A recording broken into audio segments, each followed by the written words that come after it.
উম্মুয়া! আহ, কি মিষ্টি ঠোঁট দুটো। কিরে শয়তান, কি সমস্যা তোর? তুই আমার ঠোঁটে কিস করলি কেন? কেন আবার? এই যে তোকে বললাম না তো, ঠোঁট দুটো দারুণ মিষ্টি। আমার তোর ঠোঁট দুটো চুষে খেতে সেই ইয়াম্মি লাগে। তাই তো সব সময় তোর ঠোঁট দুটো চুষে খেতে চাই। দেখ, একদম আমার মেজাজ খারাপ করবি না বলে দিলাম। খালামণি তোকে ডাকছে ঘুম থেকে ওঠার জন্য। তাড়াতাড়ি ঘুম থেকে ওঠ আর নাস্তা খেয়ে খালামণিকে উদ্ধার করতে বলেছে খালামণি। খালামণি একটু বাইরে যাবে তাই। আম্মু কেন আমার জন্য বসে আছে? আম্মুকে বলো চলে যেতে। তুমি তো বাসায় আছো, তুমি না হয় আমাকে নিজের হাতে একটু খাইয়ে দেবে। বাসায় মানুষ থাকে তো সেই সুযোগটা পাও না। আম্মুকে চলে যেতে বলো। একদম চর মেরে তো সব কটা দাঁত ফেলে দিব বলে দিলাম। আমি কেন তোকে নিজের হাতে খাবার খাইয়ে দিতে যাব? চুপচাপ বিছানা থেকে ওঠ আর ফ্রেশ হয়ে নিচে চল। আমার ভার্সিটি যাওয়ার সময় হয়ে গেছে, আমি ভার্সিটিতে চলে যাচ্ছি। এই আশা শোন, আমি তো তোর বড় হই, তাহলে তুই আমাকে সবসময় তুই তুই করে কেন বলিস বলতো? আমায় একটু ভালোবেসে তুমি করে বলতে পারিস না? তুই আগে নিজে ভালো হ, তারপর আমার কাছ থেকে ভালো কিছু আশা করিস। আমি কেন তোকে তুমি করে বলতে যাব? তুই কি আমার সমবয়সী? তুই আমার থেকে মাত্র 3 দিনের বড়, আর তার জন্য আমি তোকে তুমি করে বলতে যাব? কখনোই না। এখন কথা না বাড়িয়ে চুপচাপ নিচে আয়, খালামণি অপেক্ষা করছে। এই কথা বলে আশা রুম থেকে বের হয়ে চলে গেল। অপর দিকে রাজ বিছানা ছেড়ে উঠল আর ওয়াশরুমে চলে গেল ফ্রেশ হওয়ার জন্য। আয়শা রেডি হয়ে তারপর নিচে গেল নাস্তা খাওয়ার জন্য। নাস্তার টেবিলে বসতেই তার আম্মু তাকে বলতে লাগলো, এই ছেলে, কি সমস্যা তোমার? প্রতিদিন তোমাকে ঘুম থেকে ওঠানোর জন্য আর একজন গামলা রাখতে হয় কেন? তুমি কি সকাল সকাল ঘুমিয়ে আর সকাল সকাল ঘুম থেকে উঠতে পারো না? না, রাতের বেলা আমার আবার মোবাইল টিপাটিপি না করলে একটু ভালো লাগে না, আর ঘুম তো একদমই আসে না। তাহলে আমি তাড়াতাড়ি ঘুমাবো কি করে? তাছাড়া আশা তো আমাদের বাড়িতে বসে বসেই খাচ্ছে, তাহলে সকালবেলা আমাকে ঘুম থেকে ডেকে তোলার চাকরিটা করলে তো খারাপ হয় না? আমাকে কি তুই নিজের চাকর পেয়েছিস নাকি, যে আমি প্রতিদিন সকালবেলা তোকে ঘুম থেকে ডেকে তুলবো? আমি পারবো না তোকে ঘুম থেকে ডেকে তুলতে। যদি তোর ইচ্ছে থাকে তাহলে নিজে নিজেই ঘুম থেকে উঠতে পারিস, তা না হলে সারা দিন ঘুমিয়েই কাটিয়ে দিস। তোকে ভার্সিটিতেও যেতে হবে না। আর হ্যাঁ খালামণি, আমি তোমাকে বলে দিচ্ছি, আজকের পর থেকে কিন্তু আমি আর কখনোই তোমার ছেলেকে ডাকতে যাব না। একে তো আমাদের বাড়িতে বসে বসে খাচ্ছিস, তার উপর আবার এত বড় বড় কথা বলছিস। তুই যদি আমাকে ঘুম থেকে ডেকে তুলতে না পারিস, তাহলে কি তোকে বসিয়ে বসিয়ে খাওয়াবো নাকি? চুপ কর বেয়াদব মার্কা ছেলে, চর দিয়ে তোর সব কটা দাঁত ফেলে দিব বলে দিলাম। তুই কি নিজে ইনকাম করিস নাকি? নিজেই তো অন্যের কামাই খাচ্ছিস, তার উপর আবার বড় বড় কথা বলছিস। আজ আসুক তোর বাবা, আমি তোর বাবাকে সব বলবো। হায় আল্লাহ, এটা কি করতে গিয়ে কি হয়ে গেল? আমি নিজের বাড়িতে থাকি নাকি অন্যের বাড়িতে থাকি সেটাই তো বুঝতে পারছি না। আমার নিজের আম্মু আমাকে থ্রেট করছে যে আমার আব্বুর কাছে আমার নামে বিচার দিবে। হ্যাঁ, তুমি একদমই ঠিক শুনতে পেয়েছো। যাও, তুমি যদি আমার কথা না শোনো আর উল্টাপাল্টা কাজ করো, তাহলে আমি তোমার আব্বুর কাছে তোমার নামে বিচার দিতে বাধ্য হব, কারণ তুমি ইদানিং বড্ড বেশি বেয়াদব হয়ে যাচ্ছ। খালামুনি, আমি আসছি, ভার্সিটির টাইম হয়ে গেছে। তোমার ওই উগান্ডা মার্কা ছেলের নাস্তা শেষ হলে তারপর ভার্সিটিতে পাঠিয়ে দিও। এই তুই উগান্ডা কাকে বলছিস? তুই উগান্ডা, তোর 14 গোষ্ঠী উগান্ডা। আমার সঙ্গে ভদ্র ভাষায় কথা বলবি, তা না হলে কিন্তু তোর সঙ্গে খারাপ কিছু হয়ে যাবে বলে দিলাম। তাই নাকি? কি করবি তুই? প্রয়োজন হলে তোকে বিয়ে করে সারা জীবন আমার বউ বানিয়ে রাখব, যাতে করে তুই কখনোই আমার উপরে যেতে না পারিস আর আমার উপর হুকুম খাটাতে না পারিস। হ্যাঁ, তাহলে তো ভালোই হবে। তাহলে আর আমার ভাগ্নির জন্য আলাদা করে পাত্র খুঁজতে হবে না। কিন্তু দুর্ভাগ্য, আমার বোন হয়তো তোর মতো উগান্ডা মার্কা ছেলের সঙ্গে নিজের মেয়েকে বিয়ে দিতে কোনোদিনই সম্মত হবে না। নীল তখন বুঝতে পারল এখানে কথা বলে কোনো লাভ নেই। যেখানে নিজের মা সন্তানের পক্ষ নিয়ে কথা বলে না, সেখানে কথা বলাই তো অনর্থক। তাই সে আর কোনো কথা না বলে চুপচাপ নাস্তা শেষ করে ভার্সিটির উদ্দেশ্যে বের হয়ে পড়ল। এদিকে আশা তো অনেকক্ষণ আগেই ভার্সিটিতে চলে এসেছে। ভার্সিটিতে এসে আশা তার বান্ধবীদের নিয়ে ক্যাম্পাসে বসে আড্ডা দিচ্ছিল। তখনই রাজ সেখানে উপস্থিত হয় আর আশার মাথার চুল টেনে ধরে বলে, এই শাকচুন্নি, এখানে কি করছিস? তোর বান্ধবীদের নিয়ে পরিকল্পনা করছিস নাকি কিভাবে আমার সঙ্গে ঝগড়া করবি? একদম ভালো হবে না বলে দিচ্ছি। তুই কিন্তু ইদানিং খুব বেশি বেড়ে গেছিস। এটা কিন্তু তোর জন্য মঙ্গলজনক নয়। তুই তো খুব ভালো করেই জানিস আমার হাত কত দূর পর্যন্ত চলে। এই দেখ, একদম ফুটানি করতে আসিস না। এটা বাসা নয় যে এখানে কেউ তোকে বাঁচাতে আসবে। এটা ভার্সিটি, এখানে কেউ তোকে বাঁচাতে আসবে না আমার হাত থেকে। ও তাই নাকি? তার মানে তুই আমাকে থ্রেট করছিস, তাই না? আচ্ছা ঠিক আছে, তাহলে আমিও দেখতে চাই তুই কি করতে পারিস।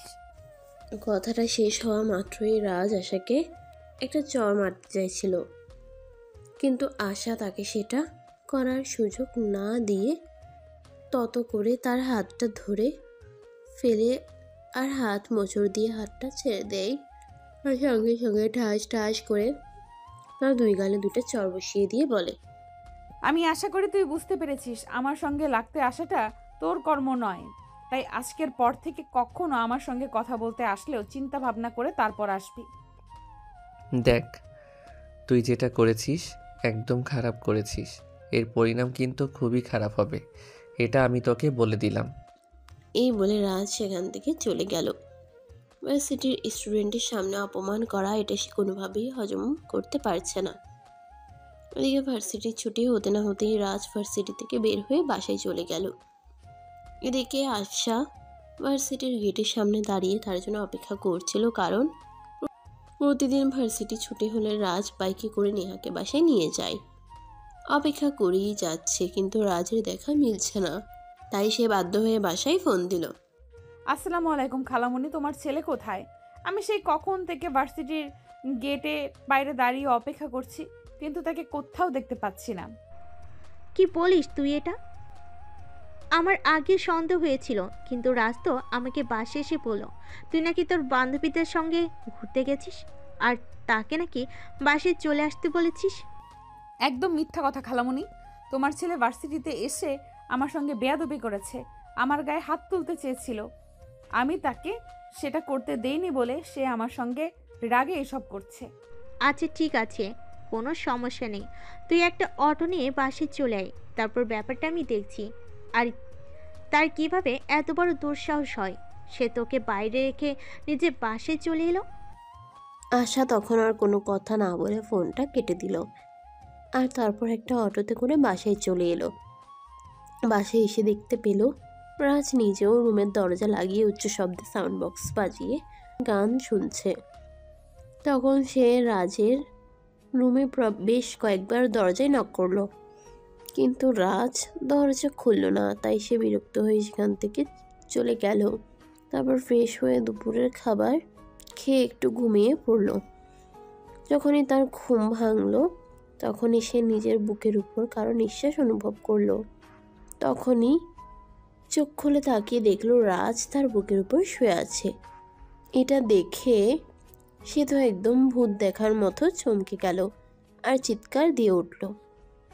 তখনই রাজ তার মুখ হাত দিয়ে চেপে ধরলো আর বলল, এই চুপ, একদম চুপ, কোনো কথা বলবে না, চুপচাপ শুয়ে থাকো।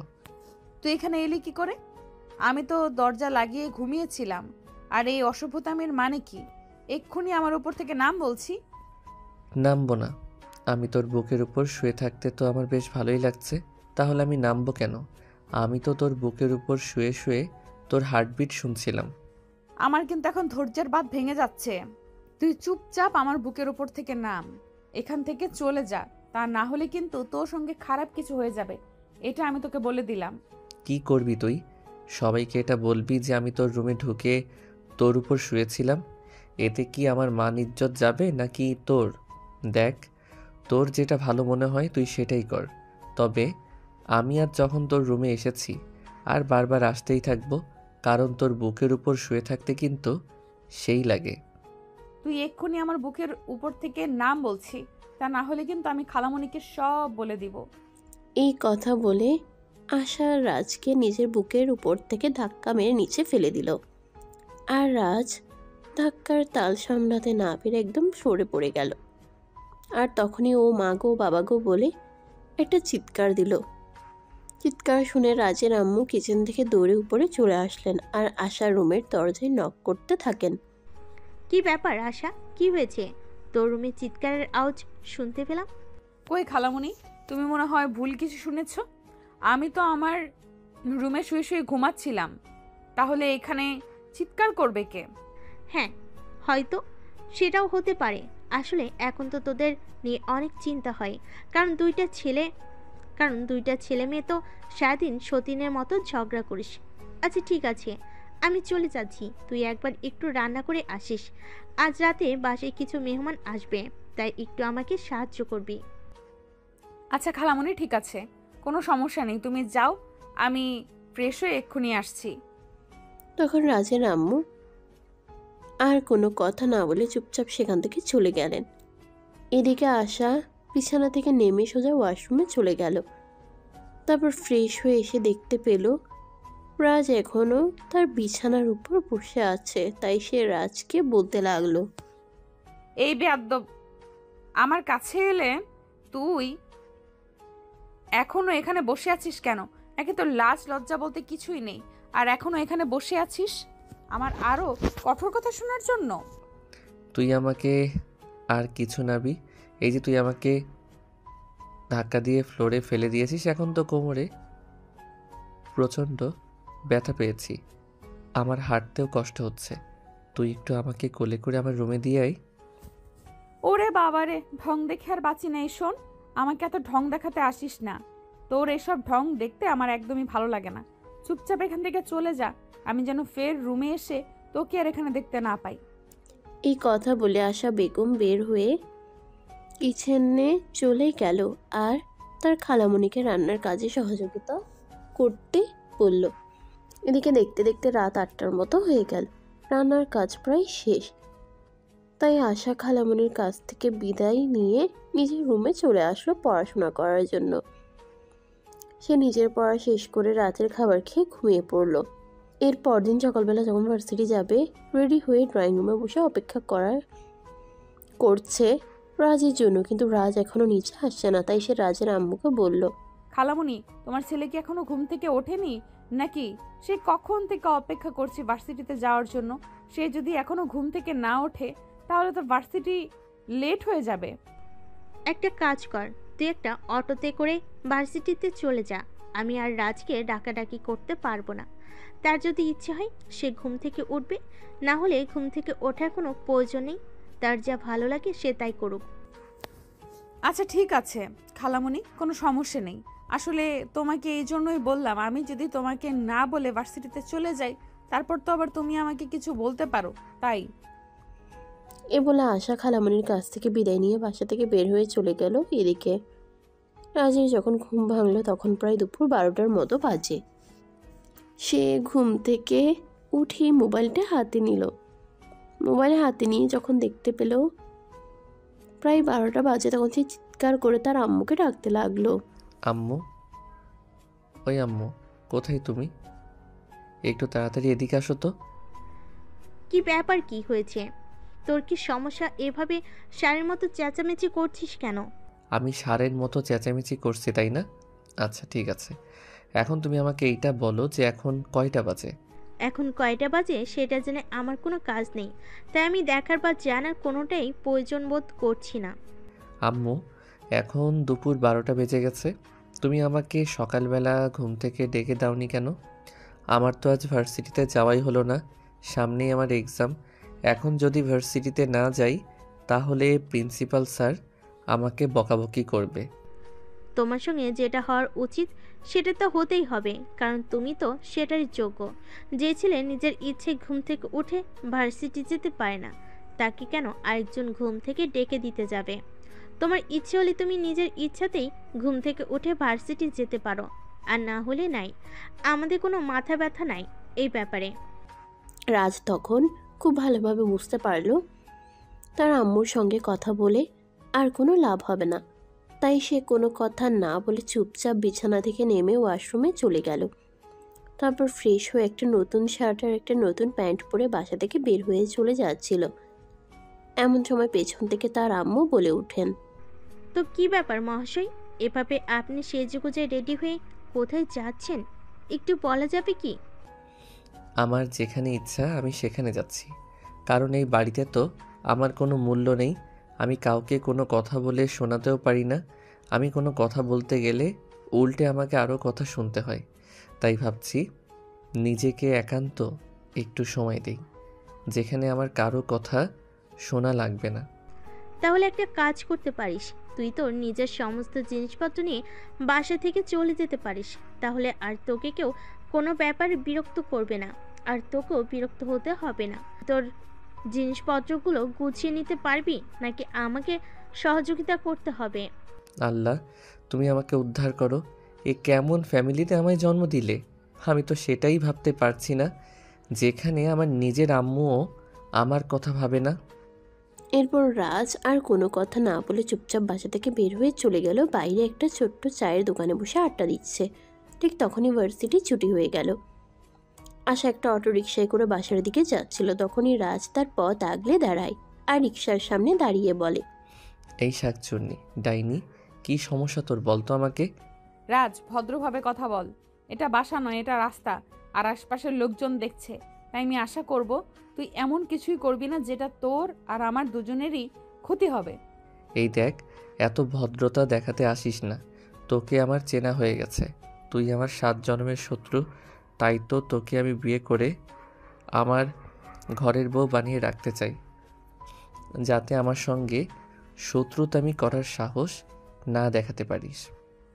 এই স্বপ্নটা তো সারা জীবন স্বপ্নই রয়ে যাবে, কোনোদিনও তা বাস্তবে পরিণত হবে না। কারণ তোর মতো উগান্ডাদের বংশধরের সঙ্গে আমি কেন, পৃথিবীর কোনো মেয়ে বিয়ে করবে না। এই বলে আশা রিকশাওয়ালা মামাকে রিকশা চালাতে বলল। আর রিকশাওয়ালা মামা তো এখন সেখানে আর দাঁড়িয়ে না থেকে রিকশা চালিয়ে আশাকে বাসা পর্যন্ত পৌঁছে দিল। বাসায় এসে আশা তার খালামণির কাছে সবকিছু খুলে বলল। সবকিছু শুনে তার খালামণি বলল, আমি বুঝতে পারি না এই ছেলেটার আসলে সমস্যাটা কোথায়, মাথায় নাকি পেটে? আচ্ছা ঠিক আছে, তুই কোনো চিন্তা করিস না, আজ বাসে আসুক, একে এমন শিক্ষা দিব জনমের মতো ভালো হয়ে যাবে। এই কথা তো তুমি প্রতিদিনই বলো, কিন্তু আদৌ কি তুমি তোমার ছেলেকে একটুও ভদ্র করতে পেরেছো? পারোনি তো। আসলে এটা তোমাদেরই ব্যর্থতা, কারণ নিজের সন্তানকে সুশিক্ষায় শিক্ষিত করতে না পারলে এরকম তো হবেই। আশা, ভদ্রভাবে কথা বল, ভুলে যেও না আমি তোমাদের খালামণি হই। আর রাজ আমার নিজের ছেলে, তাকে আমি যথেষ্ট শাসন করি, কিন্তু ছেলেটা মানে বিগড়ে গিয়েছে। তো আর কি করব বলো? এটা তো আর মেরে ফেলার মতো জিনিস নয় যে মেরে ফেলে দেব। হাজার হোক আমার নিজের সন্তান বলে কথা। আই এম সরি খালামণি, আমি আসলে তোমাকে হার্ট করতে চাইনি, কথাটা মুখ ফসকে বের হয়ে গেল। সরি, প্লিজ আমাকে ক্ষমা করে দিও। এই বলে নেহা সেখান থেকে চলে গেল। আর সেদিন রাত সারাদিন বাসায় আসলো না। যখন বাসায় আসলো তখন রাত প্রায় 10টার কাছাকাছি বাজে। সবাই খেয়ে দিয়ে নিজের রুমে চলে গেছে। তার আম্মু ড্রয়িং রুমে বসে তার জন্য অপেক্ষা করছে। বাড়িতে এসে রাজ যখন কলিং বেল চাপ দিল তখন তার আম্মু এসে দরজা খুলে দিল। রাজ যেই না বাসার ভিতরে ঢুকতে যাবে তখনই তার আম্মু তাকে ঠাস করে কয়েকটা চড় মেরে বলতে লাগলো, এই অসভ্য বদমাইশ ছেলে, তোকে আমি কতবার বলেছি একটু ভালো হ, নিজেকে একটু বদলানোর চেষ্টা কর, কিন্তু তুই সেটা করবি না বলেই ঠিক করে রেখেছিস। আমার কোনো কথা শোনার ইচ্ছে তো তোর নেই। তুই তুই কি জীবনে কোনোদিন ভালো হবি না বলেই ঠিক করে নিয়েছিস? আম্মু, তুমি আমার গায়ে হাত তুললে এটা আমি কোনোদিন কল্পনাও করিনি। তোর জন্ম দেওয়ার আগে আমি এটা চিন্তা করিনি যে তুই আসলে একটা অমনুষ্য হবি।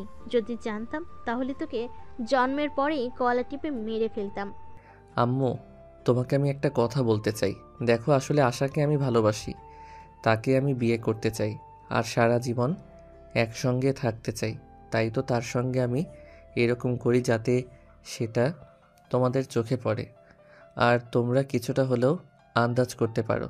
কিন্তু আশা মনে হয় আমাকে একদমই সহ্য করতে পারে না। কথাটা রাজকে শেষ করতে না দিয়ে তার আম্মু তার গালে আরও 2টা চড় মেরে বলতে লাগলো। হাই আল্লাহ, তোর মেন্টালিটি এত নিচু, আমার ভাবতে অবাক লাগছে। নিজের খালাতো বোনকে বিয়ের কথা বলতে কি তোর একবার লজ্জা করেনি? ছি ছি, আমি এসব কি শুনছি? আম্মু দেখো, ভালোবাসা বলে কই হয় না। আশা আর আমি দুজনে সেই ছোট থেকে একসঙ্গে বড় হচ্ছি। আমাদের বেড়ে ওঠা একসঙ্গেই। নিজেদের ভালো বন্ধু বলতে আমরা দুজন দুজনকেই চিনি। কখনো তো আশা ছাড়া অন্য কোনো মেয়ের সঙ্গে আমার সেইভাবে মেলামেশা করা হয়ে ওঠেনি। আমার বুঝবার মতো সময়টা, আমার প্রেম করার মতো সময়টা, আমার কাউকে ভালো লাগা ভালোবাসার মতো সময়টা আমি আশার সঙ্গেই তো পার করেছি। তাই তো আমার জীবনে অন্য কোনো নারী মনে হয় কখনো জায়গা করতে পারবে না। তাই বলে নিজের আপন খালাতো বোনকে কেউ ভালোবেসে বিয়ে করার কথা বলে? হাই আল্লাহ, আমি এটা কেমন ছেলে জন্ম দিলাম? তুই এখনই আমার চোখের সামনে থেকে দূর হয়ে যা, আমি তোর চেহারাটাও দেখতে চাইছি না। রাজ তখন কোনো কথা না বলে চুপচাপ সেখান থেকে চলে গেল। এই সকল কথাবার্তা আড়াল থেকে শুনছিল রাজের আব্বু, রাজের আম্মু।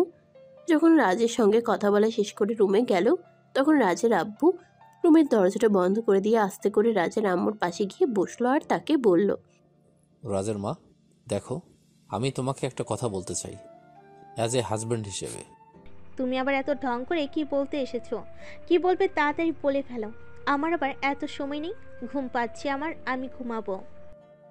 দেখো, আমরা দুজন তো দুজনকে ভালোবেসে বিয়ে করেছি, তাই আমাদের উচিত আর একজনের ভালোবাসাটাকে রেসপেক্ট করা, ভালোবাসাটাকে বোঝা। মানে তুমি আমাকে কি বলতে চাইছো আর কি বোঝাতে চাইছো সেটা সরাসরি বলো। হেয়ালি করে কথা বলা যে আমার একদমই পছন্দ নয়, সেটা তো তুমি খুব ভালো করেই জানো, তাই নয় কি? আসলে আমি তোমাকে এটাই বলতে চাইছিলাম যে রাজ আর আশা ওদের লাইফের অনেকটা সময় একসঙ্গে কাটিয়েছে। তাছাড়া আশা তো সেই ছোটবেলা থেকেই রাজের সঙ্গে রয়েছে। তাই আমার মনে হয় রাজ যেটা বলছে একদম সত্যি কথাই বলছে। তার মানে তুমি আমাকে এটা বলতে চাইছো যে তুমি তোমার ছেলেকে সাপোর্ট করছো, তাই নাকি?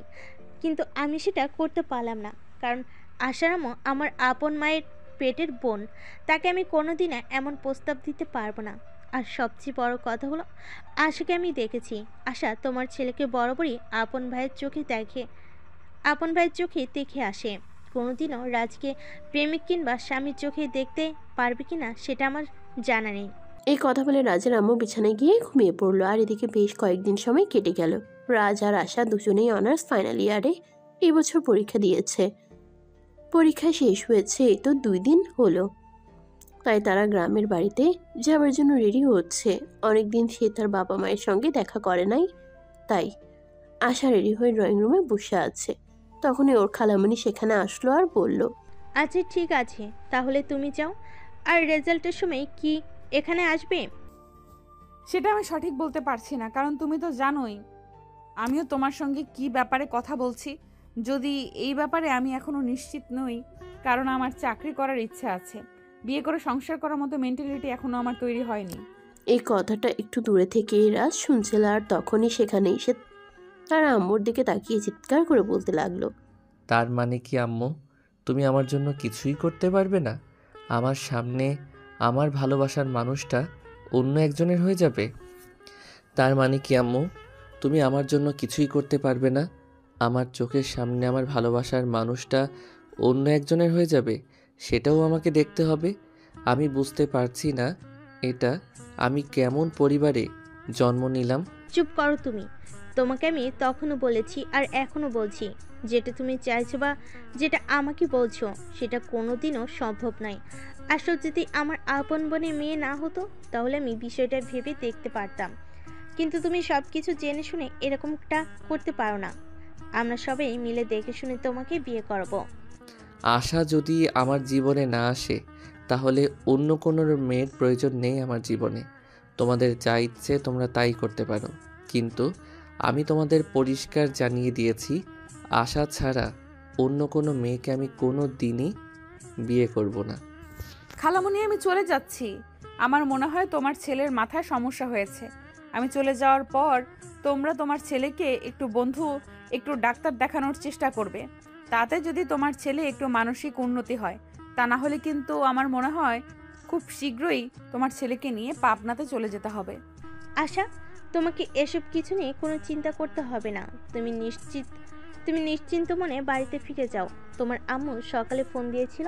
আমি তোমার আম্মুর সাথে কথা বলেছি। ওর ব্যবস্থা আমি করছি। ওটা নিয়ে তুমি কোনো টেনশন করো না। অতঃপর আশা আর কোনো কথা না বলে চুপচাপ সেখান থেকে বের হয়ে বাড়ির উদ্দেশ্যে রওনা দিল। সে যখন গ্রামে এসে পৌঁছালো তখন প্রায় বিকেল হবে। বাড়ির গেটের সামনে দাঁড়িয়ে এসে তাড়াতাড়ি তার চাচাতো ভাই বোনেরা তাকে ঘিরে ধরল, আর সবাই তার সঙ্গে অনেক কথা বলতে থাকলো। এভাবে তার চাচাতো ভাই বোনদের সঙ্গে কথা বলা শেষ করে ভিতরে যেতে যেতে প্রায় সন্ধ্যা হয়ে গেল। তার আম্মু তখন রান্নাঘরে কাজ করছিল, তাকে দেখে বলল, কি ব্যাপার আশা, তোমার আসতে এত দেরি হলো কেন? আমি তো সকালবেলা তোমার খালামণির সঙ্গে ফোনে কথা বলেছিলাম। সে তো বলেছিল তুমি দুপুরের মধ্যেই চলে আসবে, কিন্তু এদিকে তো বিকেল গড়িয়ে সন্ধ্যা হয়ে গেল। আম্মু খালামণি ঠিক কথাই বলেছিল, কিন্তু সমস্যা হলো রাস্তায় প্রচুর যানজট ছিল, যার কারণে আমাকে আসতে দেরি হয়েছে। যাই হোক, কোনো ব্যাপার না। আমার খুব ক্ষুধা পেয়েছে, আমাকে কিছু খেতে দাও। তোমার আর রাজার দুজনেরই তো ভার্সিটি বন্ধ, তাহলে তুমি তোমার সঙ্গে রাজকে এখানে নিয়ে আসতে পারতে। ছেলেটা তো সেই ছোটবেলা থেকে শহরে বড় হয়েছে, গ্রামের পরিবেশ আর আবহাওয়া তো সে দেখেইনি। ছেলেটাকে তোমার সঙ্গে নিয়ে আসলে কয়েকটা দিন এখানে থাকতে পারতো। তোমার ওই উগান্ডারের বংশধর ভাগ্নেকে এখানে নিয়ে আসার কোনো ইচ্ছে আমার নেই। ওদের বাড়িতে রয়েছি বলে আমাকে যেইভাবে ইচ্ছে সেইভাবে জ্বালিয়ে, আর এখানে আমি নিজের বাড়িতে এসে কি ওর জ্বালাতন সহ্য করব নাকি? এটা কিন্তু তুমি একদম ঠিক বলনি। তুমি যদি তোমার খালামণির কাছে এতদিন থাকতে পারো, তাহলে তো সে কয়েকটা দিন আমার কাছে থাকার আশা করতেই পারে। যাই হোক, তুমি ভেতরে যাও, আমি কাল না হয় পরশু রাজকে ফোন দিয়ে এখানে আসতে বলবো। আশা তখন তার আম্মুকে কোনো উত্তর না দিয়ে চুপচাপ সেখান থেকে চলে গেল। রুমটাতে এতদিন বহু বছর পর পর আসা হতো, কিন্তু এখন সে অনেকদিন থাকতে পারবে এখানে, যতদিন পর্যন্ত তার বিয়ের সম্বন্ধ ঠিক না হচ্ছে। রুমে এসে ফ্রেশ হতে চলে গেল। ফ্রেশ হয়ে এসে সোজা চলে গেল খাবার টেবিলে। তারপর খাবার খেয়ে ভাই বোনদের সঙ্গে নিয়ে আড্ডা দিতে থাকলো। এভাবে কেটে গেল সেই দিনের দিনটা। পরের দিন সকালবেলা ঘুম থেকে উঠতে না উঠতেই মোবাইলে রিংটোন বাজতে শুরু করলো। আশা মোবাইলটা হাতে নিয়ে দেখলো রাস্তাকে কল করেছে। যদিও সে ফোনটা রিসিভ করতে ইচ্ছুক ছিল না, কিন্তু পরপর রিং হয়েই যাচ্ছিল, তাই সে ফোনটা রিসিভ করলো। এই মেয়ে, কী ব্যাপার, কী সমস্যা তোর? আমি সেই তখন থেকে ফোন দিয়ে যাচ্ছি, তুই আমার ফোন তুলছিস না কেন? নাকি ওখানে যাওয়ার আগেই নতুন বয়ফ্রেন্ড জুটিয়ে নিয়েছিস, যার কারণে এখন আর আমাকে তোর প্রয়োজন মনে হচ্ছে না? দেখ, উগান্ডারের বংশধর, একদম ভদ্রভাবে কথা বল। বয়ফ্রেন্ড আমার জীবনে কোনোদিন আসেনি আর আসবেও না। তুই তো ভালো করে জানিস আমার ফ্যামিলি আমার জন্য সম্বন্ধ করেছে, আর আমি আমার ফ্যামিলির পছন্দ করা ছেলেকেই বিয়ে করব। আশা, আমি তোকে বলেছি আর আম্মুকেও বলেছি, আমি কিন্তু তোকে ভালোবাসি। আমি কিন্তু তোকে অন্য কারোর হতে কোনো দিনই দেব না। তুই আমার আর শুধু আমারই থাকবি। এই শোন, তোর মতো ইতর লম্পট চরিত্রহীন একটা ছেলেকে কোনো দিন আমি বিয়ে করতে যাব না। কারণ যেই ছেলে বোনের রুমে লুকিয়ে ঢুকে খালাতো বোনকে কিস করতে পারে, সেই ছেলেকে আর যাই হোক নিজের জীবন সঙ্গী করা যায় না। এই শোন, তোর যা ইচ্ছে তাই করতে পারিস, কিন্তু তুই যদি আমাকে ছাড়া ভুল করেও অন্য কোনো ছেলেকে বিয়ে করিস, তাহলে কিন্তু আমি তোকে এইটা বলে দিচ্ছি, তুই বিয়ে করতে পারবি ঠিকই ওই ছেলেটাকে, কিন্তু তোর সঙ্গে বাসর ঘরে আমি থাকবো। রাজ, এখন কিন্তু একদম বেশি হয়ে যাচ্ছে। তুই কিন্তু একদম ধৈর্যের সীমা ছাড়িয়ে যাচ্ছিস। এর ফল কিন্তু খুবই খারাপ হবে, এটা আমি তোকে বলে দিলাম। তুই কি খারাপ করতে পারিস সেটা আমিও দেখতে চাই। আমি আগামীকাল সকাল হওয়ার আগেই তোদের বাড়িতে পৌঁছাচ্ছি, কথাটা তুই মনে রাখিস। মানে তুই কি বলতে চাইছিস? আমি এক্ষুনি নিজের সমস্ত জিনিসপত্র গুছিয়ে নিয়েছি, আর আজ বিকালেই তোদের বাড়ির উদ্দেশ্যে রওনা দিব। আশা করি আগামীকাল সকাল হওয়ার আগেই তোদের বাড়িতে পৌঁছাতে পারবো। আর এই খবরটা তুই খালামণিকে দিয়ে রাখবি। কথাটা বলেই রাজ ফোনটা কেটে দিল। অপরদিকে তখনই আশার আম্মু তাকে ডাকতে এলো। এই আশা, আশা, কি হলো? তুই এখনো ঘুম থেকে উঠিসনি কেন? শীতের সকাল, সবাই অপেক্ষা করছে তোর জন্য। পিঠা বানিয়েছি, একসঙ্গে খাবি বলে। আর এই শীতের সকালে কেউ এত সকালে ঘুম থেকে ওঠে নাকি? আমি আরও পরে ঘুম থেকে উঠব। তোমরা সবাই নাস্তা করে নাও, আমার জন্য অপেক্ষা করতে হবে না। সেটা আমাকে বললে তো হবে না। তোমার আব্বু, তোমার চাচু, তোমার চাচিরা সবাই তোমার জন্য অপেক্ষা করছে। তুমি এক্ষুনি বিছানা থেকে নেমে এসো। আশা তখন আর কোনো উপায়ন্তর না পেয়ে বিছানা থেকে নেমে ফ্রেশ হয়ে তারপর সবার সঙ্গে নাস্তা করতে নিচে চলে গেল। শীতের সকাল আশায় আম্মু আর চাচিরা মিলে হরেক রকমের পিঠা বানিয়েছে। সেগুলো নিয়ে অপেক্ষা করছিল বাড়ির সবাই। সে নিচে যেতেই তার আব্বু তাকে বলল, কি ব্যাপার মামনি, তোমার এখানে আসতে এত দেরি হলো কেন? আমরা সবাই সেই কখন থেকে নাস্তা নিয়ে তোমার জন্য অপেক্ষা করছি। এতদিন পর তুমি বাড়িতে এসেছো বলে কোথায় সবাই মিলে একসঙ্গে নাস্তা খাবো? আমি তো আম্মুকে বলেছিলাম তোমরা খাবার খেয়ে নিতে। আসলে শীতের সকালে কি এত সকালবেলা ঘুম থেকে উঠতে ইচ্ছে করে? তাই তো আমি আম্মুকে বলেছিলাম আমি আরেকটু ঘুমাবো। আরে মামনি, এরকমটা বললে হয় নাকি? তুমি এতদিন পর বাড়িতে এসেছো, এখন তো একটু আমাদের সময় দিতেই হবে। তাছাড়া তোমার বিয়ের সম্বন্ধ চলছে।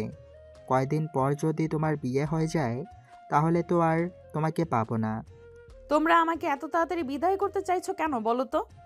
এই তো সবে তো পড়াশোনা শেষ করলাম, এখন একটা চাকরি বাকরি খুঁজি, তারপর না হয় বিয়ে শাদী করা যাবে। সেটা বললে তো হবে না মামনি, তুমি আমাদের পরিবারের বড় মেয়ে। তোমাকে আমরা বিয়ে দিয়ে সবাই মিলে একটু আনন্দ উল্লাস করতে চাই। তাছাড়া তোমার পরে এই বাড়িতে আরও মেয়ে রয়েছে। তোমার বিয়ে হলে তারপর তো তারা সিরিয়াল পাবে। যারা বিয়ের জন্য পাগল হয়ে রয়েছে তাদেরকে তুমি বিয়ে দিয়ে দাও, তাহলে তো ঝামেলা চুকে যায়। আমি তো বিয়ের জন্য এত উতলা হয়ে যাইনি যে আমাকে সবার আগে বিয়ে দিতে হবে। দেখো আশা, আমরা এত কথা শুনতে চাই না। তোমার পড়াশোনা করার ইচ্ছে ছিল, আমরা তোমাকে পড়াশোনা করতে দিয়েছি। এখন তোমার বিয়ের বয়স হয়েছে, তাই এখন তোমাকে বিয়ে করতেই হবে। এখন আর অন্য কোনো অজুহাত দেখালে চলবে না। আশার আম্মুর এই কথা শুনে পাশ থেকে তার ছোট চাচি মেয়ে রিমি তাকে বলতে লাগলো, হ্যাঁ আপু, বড় আম্মু একদম ঠিক কথাই বলেছে। তুমি বিয়েটা করে নিলেই আমাদের সিরিয়াল এসে পড়বে। তুমি তো জানোই আমার বয়ফ্রেন্ড আমাকে বিয়ের জন্য তাড়া দিচ্ছে। এখন ফ্যামিলির বড় মেয়েকে রেখে তো আর আমি বিয়ে করে নিতে পারি না। তাই তুমি বিয়েটা করে নিলেই আমার পথটা ক্লিয়ার হয়ে যাবে। তোর যখন এতই বিয়ের প্যারা, তাহলে তুই এখনো বসে আছিস কেন? জলদি করে বিয়েটা করে নে। প্রয়োজন হলে চল, আমি তোদের নিয়ে গিয়ে কাজী অফিসে বিয়ে করিয়ে দিই। আরে আশা আপু, তুমি এটা কি বলছো? তুমি পরিবারের বড় মেয়ে, আমরা সবাই মিলে আগে তোমাকে বিয়ে দিতে চাই, তারপর রিমির বিয়ে নিয়ে চিন্তা করব। আশা তখন সব কটাকে ধমক মেরে রাস্তার টেবিল থেকে উঠে চলে গেল। এর পরদিন সকালে হতে না হতেই কলিং বেলের আওয়াজ শোনা যাচ্ছিল। আশা ঘুম থেকে উঠে নিচে গিয়ে দরজাটা খুলে দিল। দরজা খুলেই সে দেখতে পেল রাস্তার সামনে দাঁড়িয়ে আছে। কিরে, কি ব্যাপার? কি সমস্যা তোর? তুই কেন এখানে এসেছিস? আমার শ্বশুর বাড়িতে আমি এসেছি, এটা কি আমি তোর কাছে কৈফিয়ত দেব নাকি কেন এসেছি? তুই আমার চোখের সামনে থেকে সর আর আমাকে ভিতরে যেতে দে। দেখ, একদম অসভ্যতামো করবি না, তাহলে কিন্তু তোর সঙ্গে খারাপ কিছু হয়ে যাবে বলে দিলাম। তুই চুপচাপ এখান থেকে চলে যা। এটা আমার বাড়ি, তোর শ্বশুর বাড়ি কেন হতে যাবে বল হারামজাদা? আশার আম্মু রান্নাঘর থেকে তাদের দুজনের কথোপকথন শুনছিল। উনি রাজের কণ্ঠ শুনে কিছুটা বুঝতে পেরেছিলেন, তাই বের হয়ে দরজার সামনে আসলেন। আরে, এটা আমি কাকে দেখছি? রাজ, তুমি কখন এলে? আর আসবে আমাকে ফোন দিয়ে বলনি কেন? তোমাকে সারপ্রাইজ দেব বলে জানানো হয়নি। যাই হোক, কেমন আছো তুমি? এই তো বাবা, আল্লাহর রহমতে ভালোই আছি। তোমার কি অবস্থা? আর তোমার আম্মু কেমন আছে? তোমার আম্মুর সঙ্গে তো সেদিন আমার কথা হয়েছিল, কিন্তু তোমার আম্মু তো আমাকে এ ব্যাপারে কিছুই বললো না যে তুমি এখানে আসবে। আসলে আম্মুকেও সেভাবে বলা হয়নি। আমি হুট করে সিদ্ধান্ত নিলাম তোমাদের এখানে আসবো আর কাউকে কোনো কিছু বলা কওয়া ছাড়াই তোমাদের এখানে চলে এলাম। যাই হোক, চলে এসেছো, ভালো করেছো। এখন ভিতরে যাও, বিশ্রাম নাও। আমি সবার জন্য নাস্তা করছি, সবাই একসঙ্গে নাস্তা খাবে। আচ্ছা খালামণি, ঠিক আছে, কোনো সমস্যা নেই। আমি এক্ষুনি ফ্রেশ হয়ে চলে আসছি। কতদিন তোমার হাতে বানানো খাবার খাওয়া হয় না। বহু বছর পর তোমার হাতের খাবার খাওয়ার সুযোগ হলে তখন কি আর আমি দেরি করতে পারি? আমি এক্ষুনি আসছি। এই কথা বলে রাজ উপরে চলে গেল। আর বেশ কিছুক্ষণ পর সে ফ্রেশ হয়ে নিচে চলে আসলো। সবাই মিলে একসঙ্গে নাস্তার টেবিলে নাস্তা খেতে বসেছে। তখনই রাজ আশার পায়ে একটা খামচি মারলো। তারা দুজনেই সামনাসামনি বসেছিল, তাই আশা সেটা দেখে রাগে গজগজ করতে থাকলো, কিন্তু সবার সামনে কিছু বলতে পারলো না। তাই সে নাস্তা শেষ না করেই টেবিল থেকে উঠে নিজের রুমে চলে গেল। আশা তখন মোবাইলে ফেসবুকের নিউজ ফিডে ঘোরাঘুরি করছিল। কি ব্যাপার ডার্লিং, কি করছো তুমি? ফালতু মার্কা কথাবার্তা বন্ধ কর। আর তুই আমাকে এটা বল যে তুই এখানে কেন এসেছিস।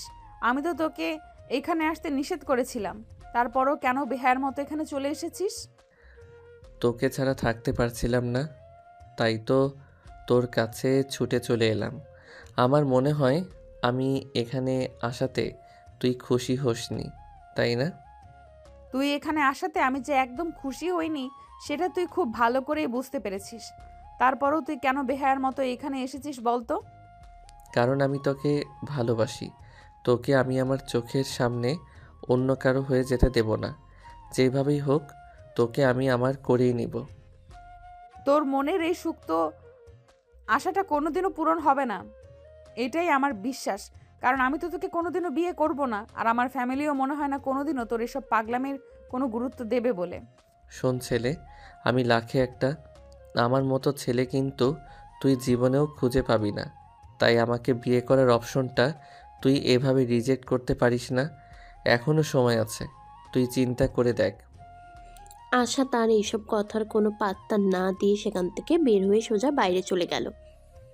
সে বাড়ির সামনের ফুল বাগানে বসে আছে আর চাচাতো ভাই বোনদের নিয়ে গল্প করছে। তখনই সেখানে আসার আম্মু আসলো। কি ব্যাপার আশা, তুমি এখানে কি করছো? রাজ এতদিন পর আমাদের বাড়িতে এসেছে, তুমি তাকে একটু সময় দাও। আমি কেন এই উগান্ডারের বংশধরকে সময় দিতে যাব? আমার এতটাও সময় নেই যে আমি তার সঙ্গে সময় কাটাতে যাব। আমার কাজ আছে।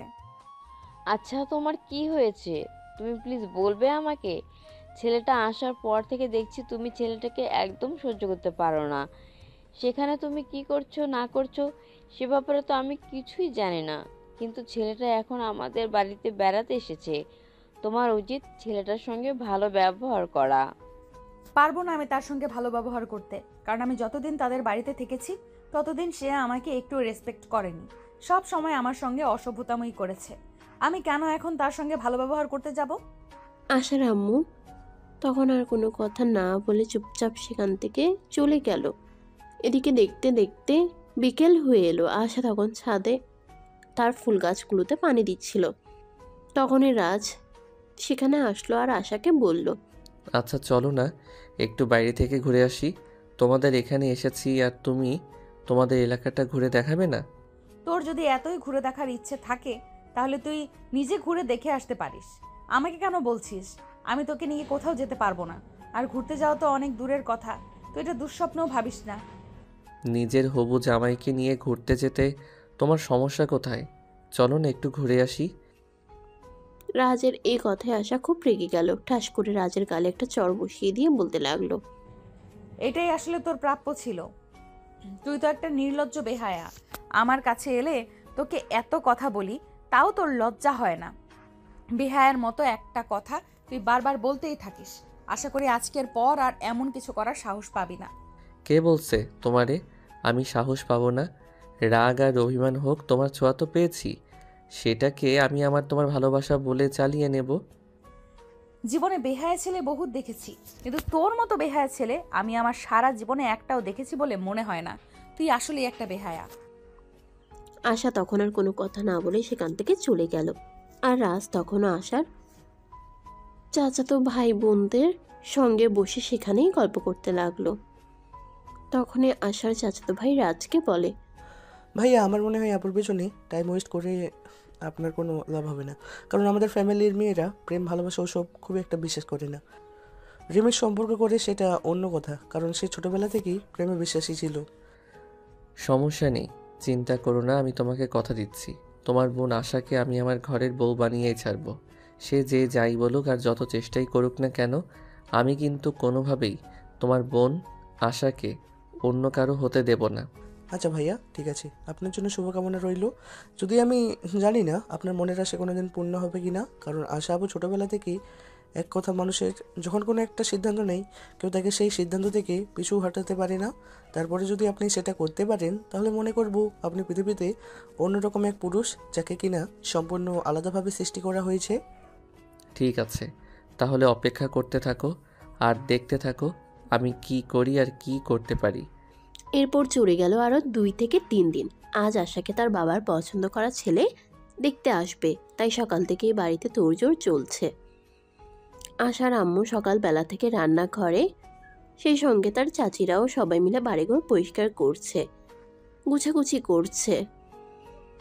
দেখতে দেখতে দুপুর গিয়ে বিকেলে হতে চলল, আর পাত্রপক্ষ চলে আসলো। পাত্রপক্ষের সামনে আশাকে নিয়ে আসা হলো। আশাকে অনেক সুন্দর করে সাজানো হয়েছে। একটা পিঙ্ক কালারের শাড়ি নিয়ে আসা এমনিতেও যথেষ্ট সুন্দরী, আর এই শাড়িটাতে আশাকে অনন্য লাগছিল। দেখা দেখির পর্ব শেষ হলে আশা আর পাত্রকে আলাদা করে কথা বলার জন্য দেওয়া হলো। আর তখন আশার আম্মু রাজকে তাদের সঙ্গে যেতে বলল। আর এই কথা শুনে রাজ আশার আম্মুকে বলে, খালামণি, সেটা তো খুব একটা প্রয়োজন আছে বলে মনে হয় না, কারণ বিয়েটা তোমার মেয়ের যদি ভালো মনে হয় তাতেই ভালো। সেখানে আমরা কেন যাব? আর তারা দুজন কথা বলবে, সেখানে তো কাবাবের হাড্ডি হওয়ার কোনো প্রয়োজন আছে বলে আমি মনে করি না। সেটা ঠিক আছে। আচ্ছা ঠিক আছে, যাওয়ার কোনো প্রয়োজন নেই। হ্যাঁ আম্মু, রাজ একদম ঠিক কথাই বলেছে। বিয়েটা আমার, তার নয়, তাই যে কোনো সিদ্ধান্ত আমাকেই তো নিতে হবে। তাই সেখানে ওর যাওয়ার প্রয়োজন আছে বলে আমিও মনে করছি না। রাজ তখন আর কোনো কথা না বলে চুপচাপ সেখান থেকে চলে গেল। এদিকে আশা ওই ছেলেটাকে নিয়ে ছাদে এসেছে। পাশাপাশি দুজন দাঁড়িয়ে আছে, কিন্তু কেউই কোনো কথা বলছে না। তখনই আশা নীরবতা ভেঙে বলল, কি ব্যাপার মিস্টার, কি সমস্যা আপনার? আপনি এভাবে চুপচাপ দাঁড়িয়ে আছেন কেন? আপনার কি আমাকে কোনো কিছু জিজ্ঞেস করার নেই? না মানে, আসলে আপনাকে তো আমার অনেক কথা জিজ্ঞাসা করার ছিল, কিন্তু কিভাবে জিজ্ঞেস করব সেটা তো বুঝতে পারছি না। আপনার সঙ্গে তো আজকেই প্রথম পরিচয়। শুনুন, এত হেয়ালি কোনো আমার একদমই পছন্দ নয়। আপনার যদি আমাকে কিছু জিজ্ঞাসা করার থাকে তাহলে আপনি আমাকে জিজ্ঞেস করতে পারেন, আমি নির্দ্বিধায় আপনার প্রশ্নের উত্তর দিয়ে দেব। না মানে, আসলে আমি আপনার কাছ থেকে বেশি কিছু জানতে চাই না। আপনি কি রিলেশনশিপ কন্টিনিউ করছেন? মানে আপনার কি কোনো বয়ফ্রেন্ড আছে? জাস্ট এইটুকুই জানার আছে, এর বেশি কিছু জানতে চাই না আমি। কোনো দিন আমাকে দিয়ে হয়রানি আর ভবিষ্যতে কোনো দিন হবে কি না সে ব্যাপারে আমার যথেষ্ট সন্দেহ আছে। তাই আমি বলবো এই ব্যাপারে আমাকে প্রশ্ন না করাই আপনার সবচেয়ে বেশি ভালো হবে। তাছাড়া একটা কথা হয়তো আপনারা সবাই খুব ভালো করেই জানেন, মেয়েরা বিয়ের আগে প্রেম প্রেম করেই থাকে, কিন্তু বিয়ের পর সবকিছু ছেড়ে দেয় সংসার বাঁচানোর তাগিদে। হ্যাঁ, সেজন্যই আমি আপনার কাছে জানতে চাইছি, কারণ মনে একজন আর অন্যজনও সংসার করা, এটা আমি পছন্দ করি না। আপনি যদি অন্য কাউকে পছন্দ করেন তাহলে সেটা আপনি আমাকে বলতে পারেন। না, আপনি একদম নিশ্চিত থাকতে পারেন আমার লাইফে এখনো সেরকম কেউ আসেনি আর আসবেও না। যাই হোক, এবার আপনি আপনার ব্যাপারে বলেন, আপনার কি কোনো গার্লফ্রেন্ড আছে?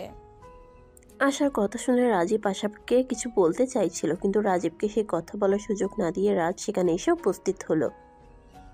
আর রাজীবকে উদ্দেশ্য করে বলতে লাগলো, এই যে ভাই শোনো, তোমাকে তোমার ভালোর জন্যই বলছি, এই মেয়ের পিছু নিও না, কারণ এই মেয়ে আমার সঙ্গে রিলেশনে আছে। এই তো কদিন হলো একটু সমস্যা হয়েছে, তাই এরকম করছে। এক্সকিউজ মি, আপনাকে তো আমি চিনলাম না। আরে ভাই, তুই আমার গার্লফ্রেন্ডকে পটিয়ে বিয়ে করতে চাইছিস, আর এখন কি না তুই আমাকে বলছিস তুই আমাকে চিনতে পারছিস না? তাহলে তুই কেমন ছেলে সেটা তুই তোর নিজের কাছে প্রশ্ন কর। আরে ভাই, আপনি এ তো হেয়ালিপনা না করে আমাকে এটা বলুন যে কে আপনি, আর আমার হবু স্ত্রীর সঙ্গে আপনার কি সম্পর্ক? আরে ভাই, ও আমার গার্লফ্রেন্ড। সেই ক্লাস 9 থেকে ওর সঙ্গে সম্পর্ক, আর এই বছরই আমরা অনার্স কমপ্লিট করতে চলেছি। আর এখন কিনা তুই বলছিস আমি কে? ভাই শোন, বিয়ে যদি তুই করিস তাহলে ও কিন্তু তোর বউকে পালিয়ে নিয়ে গিয়ে বাসরটা আমিই সারব। রাজের কাছ থেকে এমন কথা শুনে রাজীব কি করবে সেটা ভেবেই পাচ্ছিল না, তাই সে আশাকে প্রশ্ন করে। কি ব্যাপার ম্যাডাম, আপনার ব্যাপারে উনি এসব কি বলছেন? আপনি কি দয়া করে আমাকে খুলে বলবেন কিছু? এ ব্যাপারে আমি আপনার মুখ থেকে শুনতে চাই।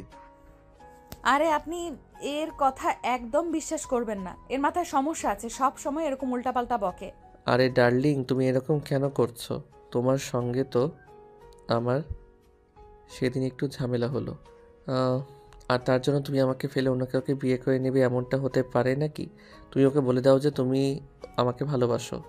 দেখ রাজ, এখন কিন্তু একদম বেশি বাড়াবাড়ি হয়ে যাচ্ছে। আমি কিন্তু তোর ব্যাপারে সবার কাছে বলে দেব। কথাবার্তা বন্ধ করে এই সব কিছু আমি আর সহ্য করতে পারছি না। এবার তুই দয়া করে আমাকে রেহাই দে। এতদিনের ভালোবাসার সম্পর্ক আমাদের, আর তুই আমাকে বলবি আমি তোকে রেহাই দিয়ে দিব? এমনটা তো হতেই পারে না। আমি আমার সামান্য একটা ভুলের জন্য নিজের ভালোবাসাকে কখনোই হারাতে পারবো না। তুই আমার প্রথম আর শেষ ভালোবাসা। জীবনের বিনিময়ে হলেও তোকে আমি আমার করবই। দেখুন মিস আশা, নিজের বয়ফ্রেন্ডকে বাড়িতে ডেকে এনে আমাদের এভাবে অপমান করা খুব বেশি দরকার ছিল না। আরে ভাই, আপনি ভুল ভাবছেন। এ আমার বয়ফ্রেন্ড নয়, এ আমার খালাতো ভাই। এর সঙ্গে আমার কোনো প্রেমের সম্পর্ক নেই। আপনার যদি আমার কথা বিশ্বাস না হয় তাহলে আপনি আমার ফ্যামিলির মানুষদের কাছে জিজ্ঞাসা করতে পারেন, তারা আপনাকে একই কথা বলবে। আপনি আমাকে পাগল মনে করছেন নাকি? আমি তো সেটাই বুঝতে পারছি না। আমি কেন আপনার এই বিষয়ে আপনার ফ্যামিলির সঙ্গে আলোচনা করতে যাব? আমি নিজের চোখে যেটা দেখছি সেটা কি যথেষ্ট নয়? যাই হোক, আমি আপনাকে বিয়ে করছি না, এটা আমার ফাইনাল সিদ্ধান্ত। কারণ যে মেয়ে আমার সামনে তার বয়ফ্রেন্ডকেও অস্বীকার করতে পারে, দুদিন পরে সে আমাকে রেখে তার বয়ফ্রেন্ডের সঙ্গে পালাবে, এটা কোনো অনিশ্চয়তা নেই। হায় আল্লাহ, এসব আপনি কি বলছেন? দেখুন মিস্টার, আপনাকে এতক্ষণ ধরে আমি ভদ্রভাবে কথা বলছি, কিন্তু তার মানে এই নয় যে আপনি আমাকে যা বলবেন তাই আমি মুখ বুজে সহ্য করব। দেখুন, আপনি আমার সম্পর্কে কোনো কিছু না জেনে আমার চরিত্রের উপর আঘাত আনতে পারেন না। আপনার চরিত্রের উপর আঘাত হানার কোনো ইচ্ছে আমার ছিল না, কিন্তু আমি নিজের চোখে যেগুলো দেখতে পেলাম সেগুলোর পর আর বিশ্বাস না করে থাকতে পারলাম না। যাই হোক, আপনার সঙ্গে আর কোনো কথা নেই, আপনার ফ্যামিলির সঙ্গেই কথা হবে। এই কথা শুনে রাজীব নিচে চলে আসলো, আর পিছু পিছু আশা আর রাজও নিচে আসলো। তাদেরকে নিচে আসতে দেখিয়ে আশার আব্বু রাজীবকে জিজ্ঞাসা করলো, তো কি ব্যাপার, তোমরা কি সিদ্ধান্ত নিলে? সিদ্ধান্তের কথা পরে বলুন, আগে আপনি আমাদের এটা বলুন যে আপনি সব কিছু জেনে শুনে কেন আমাকে ডেকে এনে অপমান করেছেন? আপনি তো জানতেন আপনার মেয়ের অন্য একটা ছেলের সঙ্গে সম্পর্ক রয়েছে, তারপরও কেন আপনি আমাদের এখানে ডেকে নিয়ে আসলেন? এসব তুমি কি বলছো? অন্য একটা ছেলের সঙ্গে সম্পর্ক আছে মানে? আমার মেয়ে তো কোনোদিন আমাকে এ ব্যাপারে কিছুই বলেনি যে সে অন্য ছেলের সঙ্গে রিলেশনে আছে। হ্যাঁ, আপনার মেয়ে আমাকেও বলেনি। আমি যখন জিজ্ঞেস করলাম বয়ফ্রেন্ডের ব্যাপারে, তখন আপনার মেয়ে আমাকে মুখের উপর না বলে দিয়েছে। কিন্তু ওই ছেলেটা যদি তখন সামনে এসে সত্য কথা না বলতো তাহলে তো আমি জানতেই পারতাম না যে আপনার মেয়ের বয়ফ্রেন্ড আছে। ওই ছেলেটা মানে তুমি কোন ছেলেটার কথা বলতে চাইছো? আমি তো কিছুই বুঝতে পারছি না। তুমি একটু দয়া করে বিষয়টা আমাকে খুলে বলবে? রাজীব তখন সামনেই দাঁড়িয়ে থাকায় রাজকে হাত ধরে টেনে সবার সামনে দাঁড় করিয়ে বলে, এই যে এই ছেলেটাই আপনার মেয়ের বয়ফ্রেন্ড। আপনার মেয়েকে যখন আমি জিজ্ঞেস করেছিলাম তখন সে আমাকে কিছুই বলেনি, আর ঠিক ওই মুহূর্তে এই ছেলেটা এসে সব কিছু আমাকে বলে দিয়েছে। ভাগ্যিস ছেলেটা সমস্ত সত্য কথা আমাকে বলে দিয়েছে, তা না হলে তো খুব খারাপ কিছু একটা হয়ে যেতে পারতো। আরে ভাই, আপনি কেন বুঝতে পারছেন না? আমি সেই তখন থেকে বলছি সেরকম কিছুই নয়। এই ছেলেটা আমার খালাতো ভাই, তার সঙ্গে আমার সেরকম কোনো সম্পর্ক নেই। সে আপনাদেরকে শুধু শুধু বোকা বানাচ্ছে এবং আপনাদের সঙ্গে ফাজলামো করছে। আরে বাবা, আমি ফাইজলামো কেন করতে যাব? আমি যেটা সত্য সেটাই বলছি। আপনারা সবাই শান্ত হয়ে বসেন না আর আমার কথা শুনুন। আশা আর আমি সেই ছোটবেলা থেকে একসঙ্গে বড় হয়েছি, আর ভালোবাসা ভালো লাগার মতো বয়সটাতে দুজন দুজনকেই কাছে পেয়েছি। তাই আমাদের মধ্যে ভালোবাসাটা নিজেদের অজান্তেই তৈরি হয়ে গেছে। আশা করি আপনারা সবাই এই বিষয়টা খুব ভালো করে বুঝতে পেরেছেন। আমাকে আর আপনাদেরকে কিছুই খুলে বলতে হবে না। হ্যাঁ ভাই, আমরা সবাই বিষয়টা খুব ভালোভাবেই বুঝতে পেরেছি। আর আপনাকে আমাদের এই বিষয়টা বুঝিয়ে দেওয়ার জন্য অসংখ্য ধন্যবাদ। আপনি যদি সময় মতো এসে আমাকে এই কথাটা না বলতেন, তাহলে তো আমার ফ্যামিলি পুরো প্রস্তুতি নিয়ে এসেছিল এঙ্গেজমেন্ট করিয়ে রাখার। যাই হোক, যা হয়েছে ভালোই হয়েছে। আল্লাহ পাক রাব্বুল আলামিন যা করেন বান্দার মঙ্গলের জন্যই করেন। এরপর আর কোনো কথা না বলে রাজীব তার ফ্যামিলির মানুষজনদের নিয়ে আশাদের বাড়ি থেকে বের হয়ে চলে গেল। এদিকে মানুষজন চলে যাওয়াতে আশার ড্রয়িং রুমে বসে বসে কান্না করছে। বাড়ির সবাই সেখানে বসে আছে, কেউ কোনো কথা বলছে না, চুপচাপ নীরবতা চলছে। তখনই সেখান থেকে উঠে এসে আশার আম্মু রাজের হাত ধরে বলল, রাজ বাবা, তুই কেন করলি আমাদের সঙ্গে এরকমটা? তুই তো খুব ভালো করেই জানিস আমরা আশাকে বিয়ে দেওয়ার জন্য কতটা তৎপর হয়ে আছি। তোর কি এরকমটা করা খুব বেশি দরকার ছিল? I am so sorry aunty, তোমাদের সবাইকে এইভাবে অপমানিত হওয়ার জন্য। কিন্তু কি করব বলো, আশাকে আমি সত্যিই ভালোবাসি, আর সেই ছোটবেলা থেকে। কিন্তু এই কথাটা আমি আশাকে কোনোভাবেই বোঝাতে পারি না। সে সবসময় আমাকে ইগনোর করে চলে, কখনো সে আমার ভালোবাসা স্বীকারই করে না। কিন্তু তোমরা সবাই বিশ্বাস করো, আশাকে আমি খুব ভালোবাসি। তাকে ছাড়া আমি আমার লাইফের একটা সেকেন্ডও কল্পনা করতে পারি না। তাই তো সে চলে আসার পর আমিও পাগলের মতো ছুটে এখানে চলে এসেছি। আর এখন সে আমাকে ছেড়ে অন্য কারো হয়ে যাবে, এটা আমি কোনোভাবেই মেনে নিতে পারছি না। তুমি আশা কি ভালোবাসা সেটা তুমি আমাদের জানাতে পারতে, তোমার ফ্যামিলিকে জানাতে পারতে। আমরা সবাই মিলে বসে আলোচনা করে কিছু একটা সিদ্ধান্ত নিতাম। কিন্তু এরকম করাটা কি তোমার একটুও উচিত হয়েছে? সেটা তুমি তোমার নিজের বিবেকের কাছে প্রশ্ন করে দেখো। আই এম সরি আঙ্কেল, আমি বুঝতে পারিনি এরকমটা হবে। কিন্তু বিশ্বাস করেন, আশাকে আমি খুব ভালোবাসি। আর এই কথাটা আমি আমার মাকে অনেকবার বলেছি, কিন্তু আমার মা আমার কোনো কথাই শুনল না, যা উল্টে আমাকে বকাবকি আর মারপিট করেছে।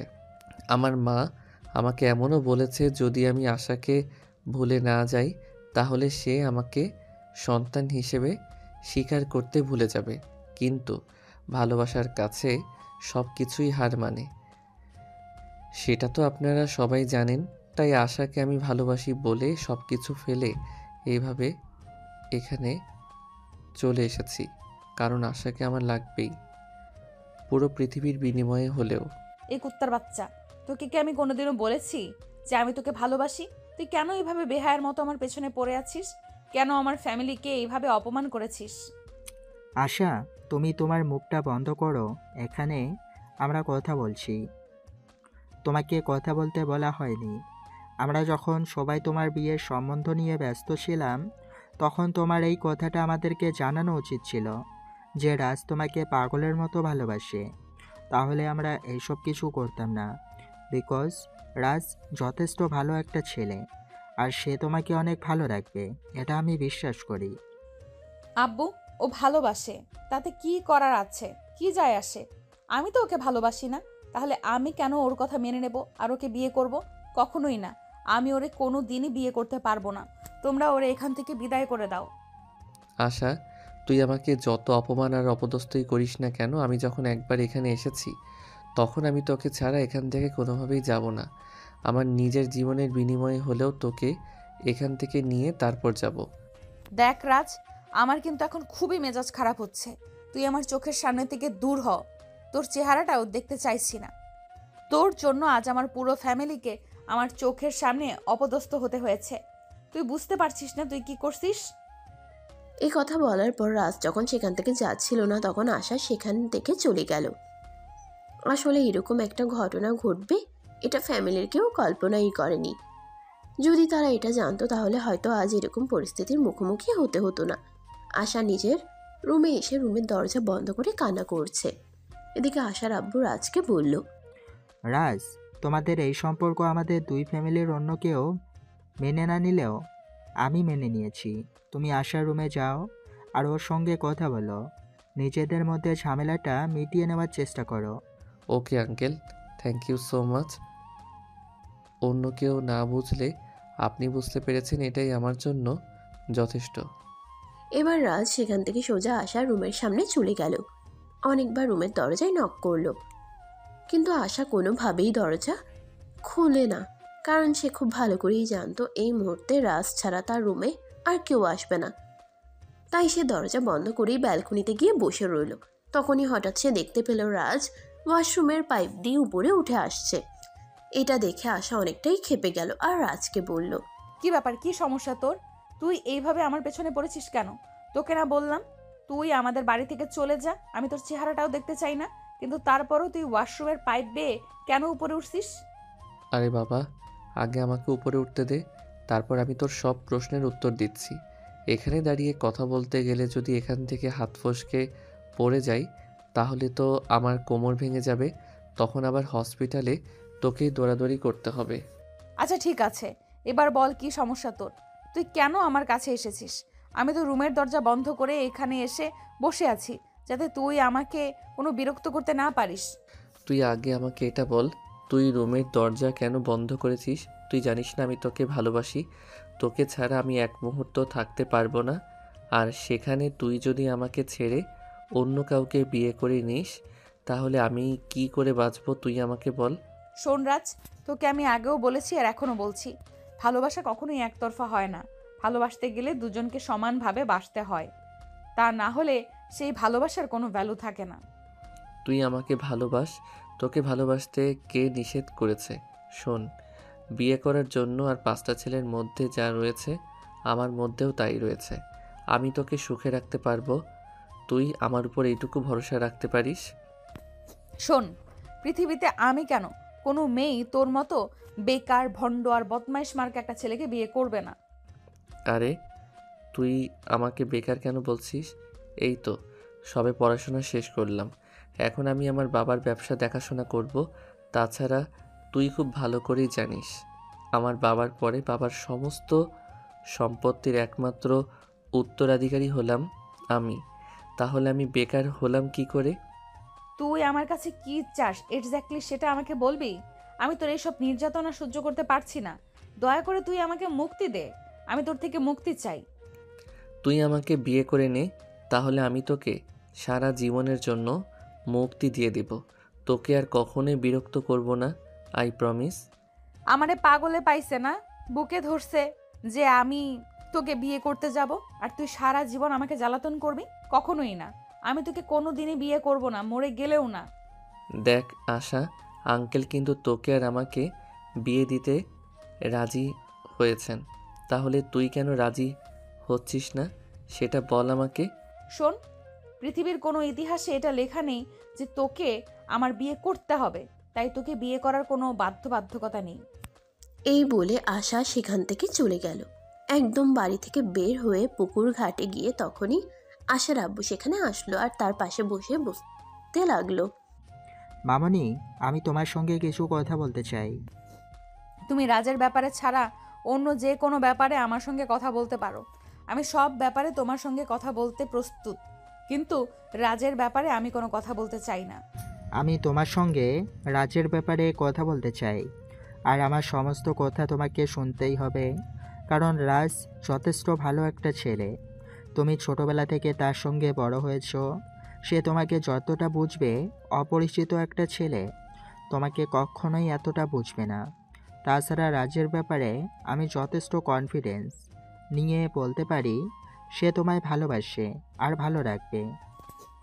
আব্বু, পৃথিবীতে ছেলের অভাব পড়েনি যে আমার সারা পৃথিবীর ছেলেদের রেখে রাজকেই বিয়ে করতে হবে। আমি রাজকে বিয়ে করব না। বিয়ে করা, সংসার করা বা ভালোবাসার জন্য যে একটা ফিলিংস প্রয়োজন, সেটা আজ পর্যন্ত রাজের জন্য কোনোদিনই আমার আসেনি, আর ভবিষ্যতেও আসবে বলে আমার মনে পড়ে না। কিন্তু আমার মনে হয় সেটা তোমার ধারণার ভুল, কারণ আমি তোমাদের বয়সটা পার করে এসেছি। তাই বলছি, কারণ তোমরা দুজনেই ভালো লাগার মতো সময়টা একসঙ্গে কাটিয়েছ।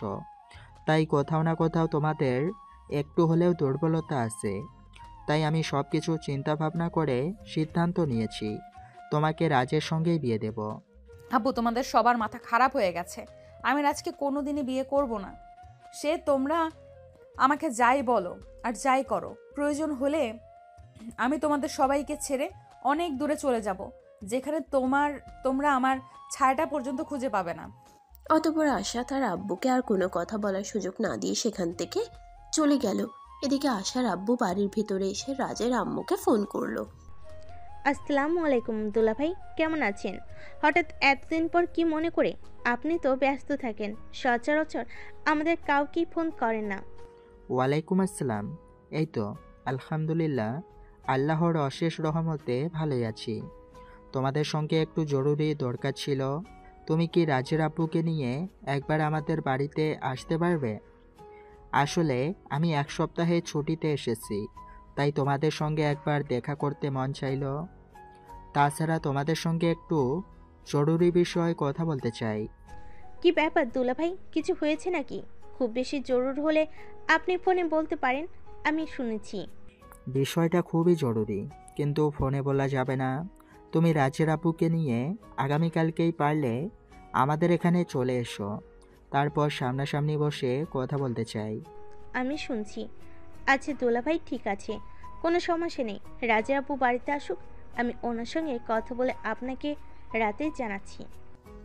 এই কথা বলে রাজের আম্মু ফোনটা কেটে দিল।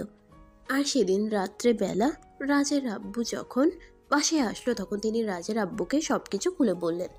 সবকিছু শুনে রাজের আব্বু বলল, আচ্ছা ঠিক আছে, কোনো সমস্যা নেই। আমিও ভাবছিলাম একবার ওখান থেকে ঘুরে আসি। অনেকদিন কোথাও ঘুরতে যাওয়া হয় না আসলে। আমাদের তো তেমন কোনো আত্মীয় স্বজন নেই, তাই আত্মীয় স্বজনের বাড়িতে বেড়াতে যাওয়াটা খুব কমই হয়ে থাকে। এখন যেহেতু দুলাভাই আমাদেরকে ইনভাইট করেছেন, তাহলে তো ভালোই হলো। তাহলে কি আমি সকালবেলা ব্যাগপত্র সব কিছু গুছিয়ে রাখবো? হ্যাঁ, তুমি সকালবেলা সব কিছু গুছিয়ে রেখো। আমি অফিসের কাজ শেষ করে দুপুরের মধ্যেই বাসায় চলে আসব, আর তারপর সন্ধ্যার মধ্যেই তাদের বাড়িতে চলে যাব। অতঃপর পরদিন সন্ধ্যা হতে না হতেই রাজের আব্বু আম্মু আশাদের বাড়িতে চলে আসলো। আশা তার খালামণি আর খালুকে তাদের বাড়িতে দেখে একদম অবাক হয়ে তার খালামণিকে জিজ্ঞাসা করে, কি ব্যাপার খালামণি, হঠাৎ করে তোমরা আমাদের বাড়িতে চলে আসলে?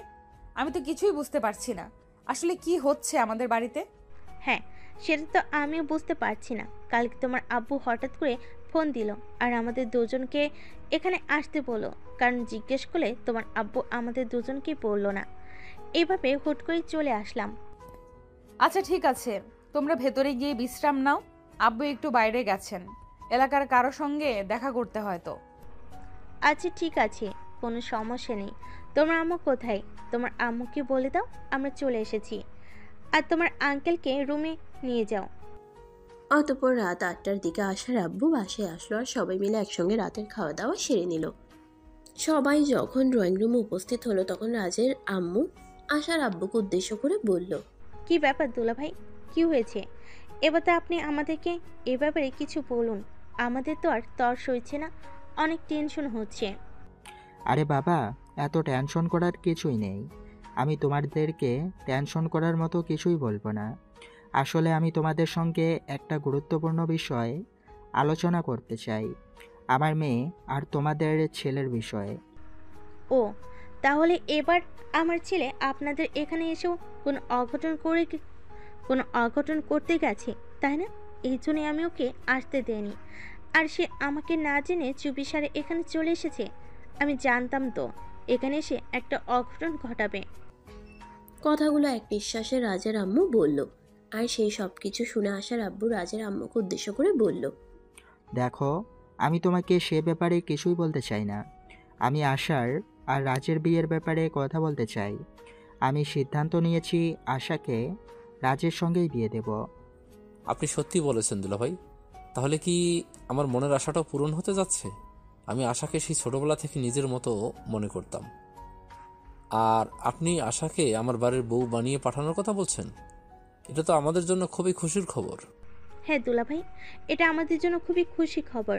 রাজ আশাকে ভালোবেসে সেটা আমি জানি, কিন্তু আমি ভেবেছিলাম আপনার এই সম্পর্ক কোনোদিন মেনে নেবেন না। তাই আমি এই ব্যাপারে আপনাকে এবং রাজের আব্বুকে কিছুই বলিনি, কারণ আমি খুবই ভয় পেতাম ফ্যামিলিগত একটা সম্পর্ক যদি ভেঙে যায়। ভয় পাওয়ার কোনো কারণ নেই। আমি জানতে পেরেছি রাজ আশাকে ভালোবাসে, তাই আমি সিদ্ধান্ত নিয়েছি আশাকে রাজের সঙ্গেই বিয়ে দেব। কারণ রাজ আর আশা দুজনে একসঙ্গে বড় হয়েছে। তাদের দুজনের জন্য দুজনের মন কোথাও না কোথাও একটু দুর্বলতা আছে। আশা যদিও এখন সেটা অস্বীকার করছে, কিন্তু আমি বাবা হয়ে সেটা বুঝতে পারি। তাই আমার এরকম সিদ্ধান্ত নেওয়া। আশা করি আমাদের দুই ফ্যামিলির কারোরই এই ব্যাপারে কোনো অমত হবে না। কি বলেন দুলাভাই, অমত কেন হতে যাবে?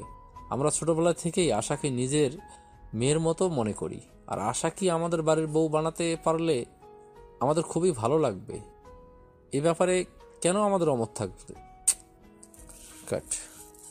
এ ব্যাপারে কেন আমাদের অমত থাকতে যাবে? আমাদের কোনো অমত নেই। আমরা আশাকে আমাদের বাড়ির বউ বানিয়ে নিতে একদম প্রস্তুত। আপনি যদি বলেন এখন আশাকে আমাদের বাড়িতে নিয়ে যেতে হবে, তাহলে আমি তাই করব। না, সেরকমটা করার কোনো প্রয়োজন নেই। কারণ আশা আমাদের ফ্যামিলির বড় মেয়ে, আর রাজ তোমাদের একমাত্র ছেলে। আমি চাই না তাদের বিয়েটা সেরকম করে হোক। আমি তাদের বিয়েটা খুব ধুমধাম করে দিতে চাই।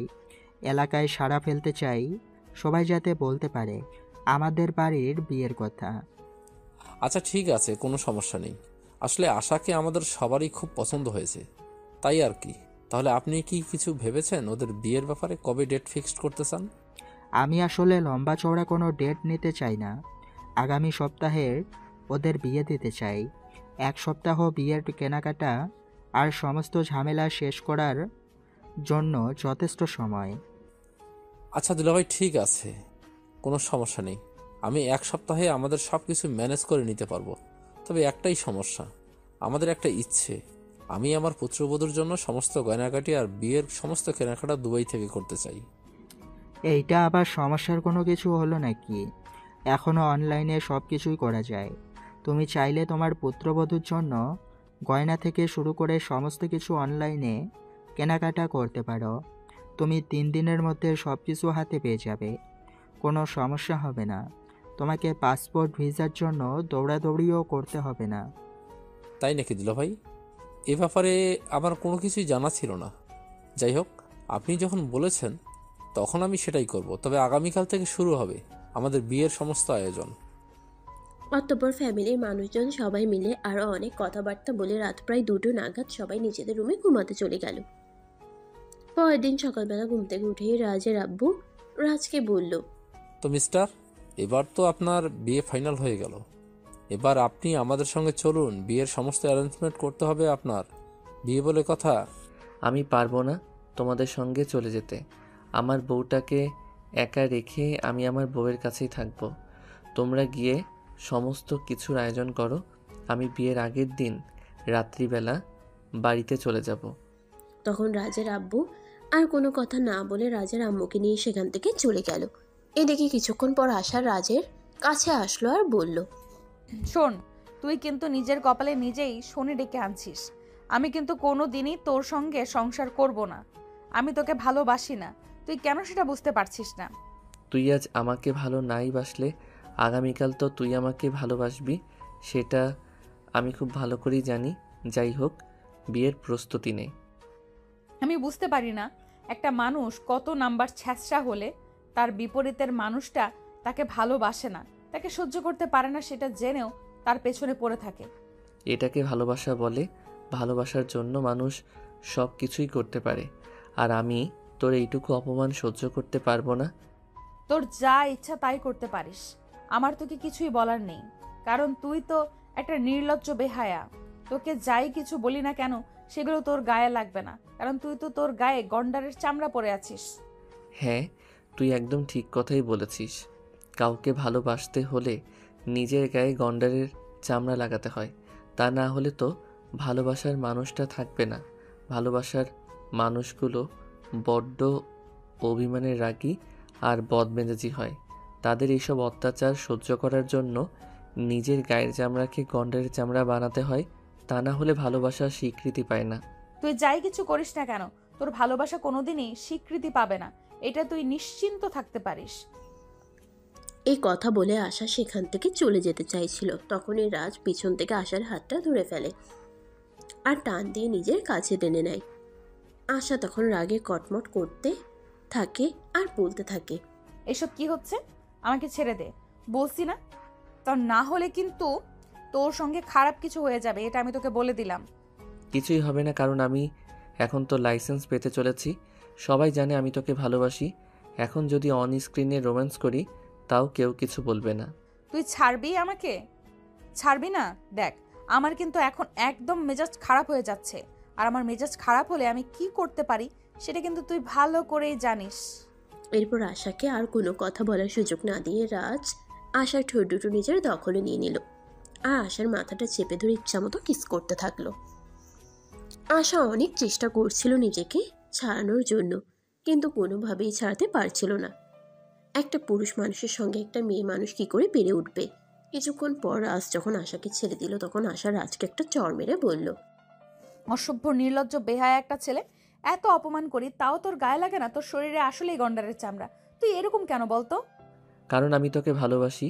ভালোবাসতে হলে মানুষকে অসম্ভব ধৈর্য থাকতে হয়, তাই আমি তোর সব কিছু ধৈর্য সহকারে সহ্য করি। যাই হোক, তোর এই সব কিছু আর বেশি দিন থাকবে না, কারণ অল্প কয়েকদিনের মধ্যেই তোর সঙ্গে আমার বিয়ে হতে চলেছে। আর নিজের স্বামীকে কেউ কখনোই অপমান অসম্মান করতে পারে না, আর তুইও সেসব করতে পারবি না। আর তখন কিন্তু তুই নিজেই আমাকে ভালোবাসতে শুরু করবি। আশা যখন রাজের কথার কোনো উত্তর না দিয়ে চুপচাপ সেখান থেকে চলে গেল। এদিকে দেখতে দেখতে বিয়ের দিন তারিখ ঘনিয়ে এলো। বিয়ের সমস্ত কেনাকাটা কমপ্লিট হয়ে গেছে, বাড়িঘর সবকিছু সুন্দর করে সাজানো হয়েছে, লাইটিং করা হয়েছে, ডেকোরেশন করা হয়েছে। সবকিছুই কমপ্লিট হওয়ার পর রাজের আব্বুর রাজকে ফোন দিল বাড়িতে যাওয়ার জন্য। এই যে মহাশয়, এবার তো আপনার বিয়ের সময় ঘনিয়ে এলো, সমস্ত অ্যারেঞ্জমেন্ট করা শেষ।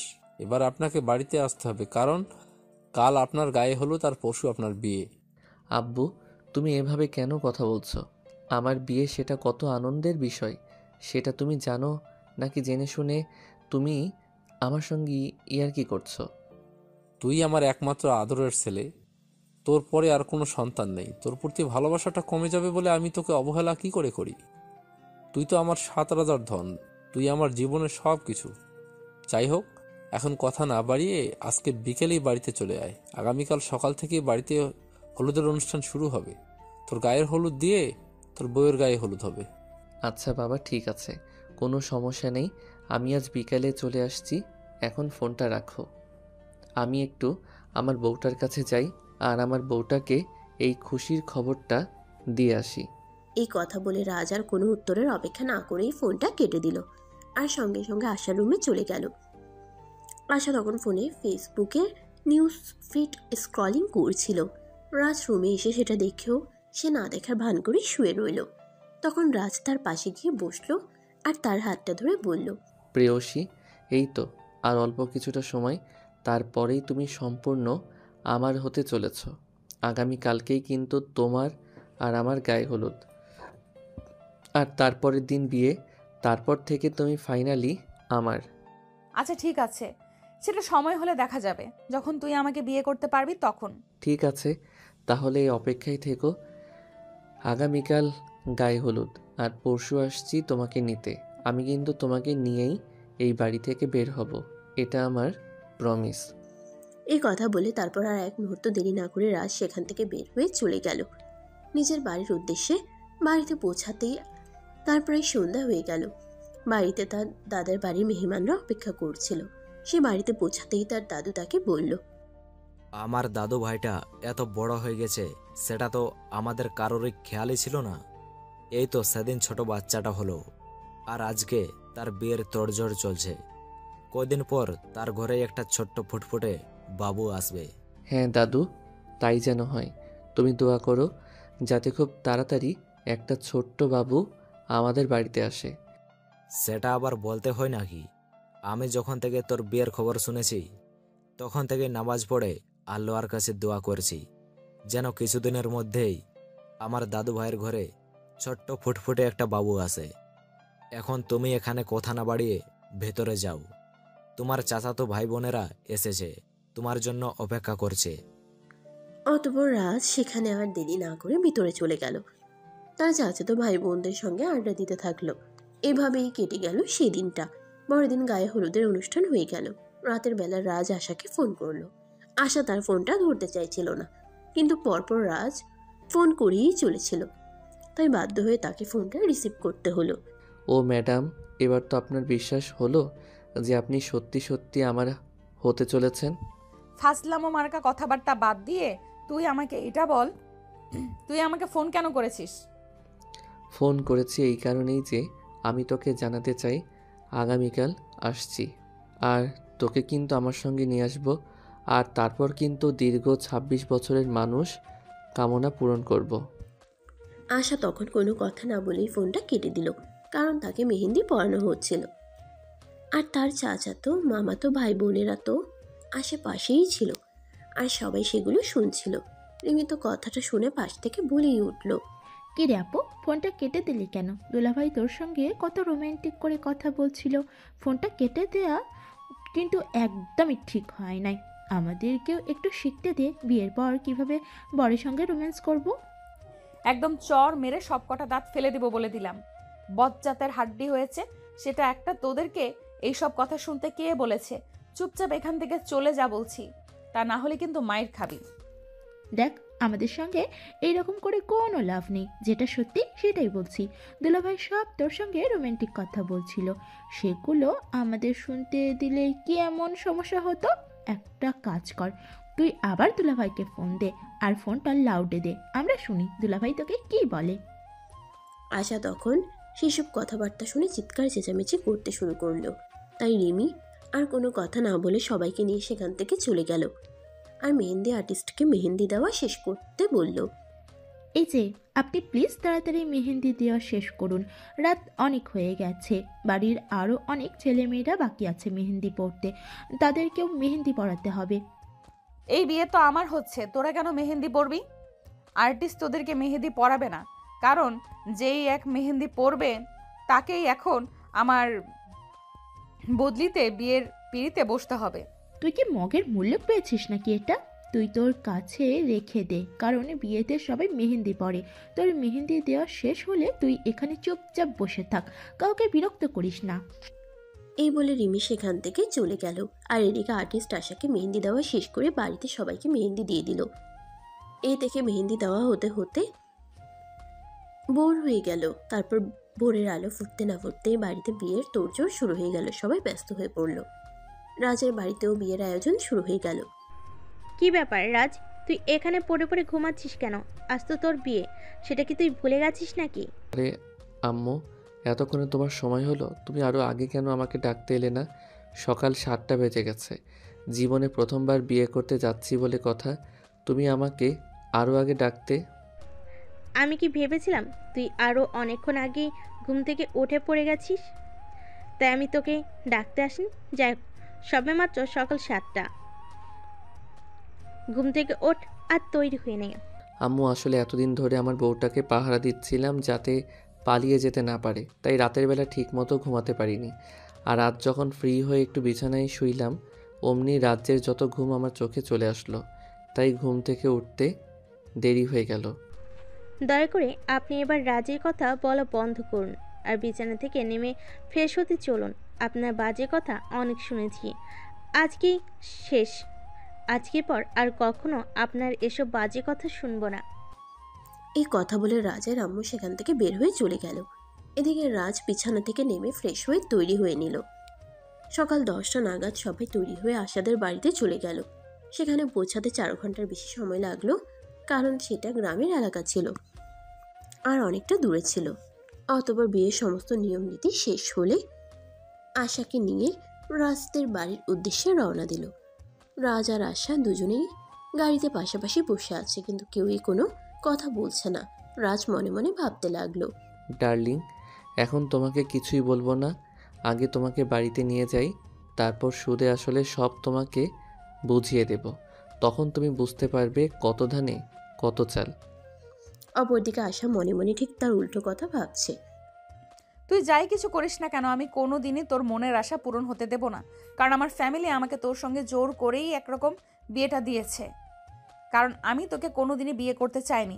তুই মনে মনে যত চিন্তা ভাবনা করার করে নে, কিন্তু আমি তোকে সেই সব চিন্তায় বিজয়ী হতে দেব না। এইসব চিন্তা ভাবনা করতে করতেই তারা বাড়িতে এসে পৌঁছে গেল। আগে থেকে সবকিছু রেডি করা ছিল, তারা আসতেই নতুন বউকে বাড়িতে বরণ করে নেওয়া হলো। তারপর রাত 10টা নাগাদ সবার খাওয়া দাওয়া শেষ হলে আশাকে রাজের রুমে দিয়ে আসা হলো। প্রায় 10 মিনিট পর রাজ রুমে গেল আর রুমে প্রবেশ করে সে রুমের দরজাটা বন্ধ করে দিল। কি ব্যাপার, তুই রুমের দরজা কেন বন্ধ করলি? আর এই রুমেই কেন এসেছিস? আমি তোর সঙ্গে এক রুমে ঘুমাবো না, তুই ওই রুমে যা। আমি আগে যে রুমে ঘুমাতাম ওই রুমে ঘুমাবি। ওইভাবে মেহমানরা ঘুমাচ্ছে, তাছাড়া এটা আমার রুম আর তুমি আমার বিয়ে করা বউ। এখন আমি তোমাকে রেখে অন্য রুমে কেন ঘুমাতে যাব? আমি তো তোকে আগেই বলেছি, তোকে আমি কোনোদিনও নিজের স্বামী হিসেবে মেনে নিব না, কোনোভাবেই না। ও আচ্ছা, তাই নাকি? ঠিক আছে, আমি বুঝতে পেরেছি। সোজা আঙুলে ঘি উঠবে না, তাই আমাকে বাধ্য হয়ে আমার আঙুলটা বাঁকাতে হবে। সমস্যা নেই, তোমাকে সোজা করার জন্য আমাকে যা করতে হয় আমি তাই করব। এই কথা বলে রাজ সঙ্গে সঙ্গেই রুমের লাইটটা অফ করে দিল আর আশার কাছে চলে গেল। রুমের লাইট অফ করলেও ডিম লাইট জ্বালানো ছিল। ডিম লাইটের আলোয় আশা স্পষ্ট দেখতে পেল রাজ তার দিকে এগিয়ে আসছে। সেটা দেখে আশা বলতে থাকে, কি ব্যাপার, কি সমস্যা তোর? তুই এইভাবে আমার দিকে এগিয়ে আসছিস কেন? এক্ষুনি এখান থেকে চলে যা বলছি, তা না হলে কিন্তু তোর সঙ্গে খারাপ কিছু হয়ে যাবে। যা হবে পরে দেখা যাবে। 26 বছর অপেক্ষা করে আছি শুধুমাত্র এই একটা রাতের অপেক্ষায়। সেটা কি আমি তোর জন্য নষ্ট হতে দেব নাকি? চল এবার T20 খেলবো। না না না, একদমই নয়। তুই এখান থেকে চলে যা, আমি তোকে শেষবারের মতো বলছি, চলে যা এখান থেকে।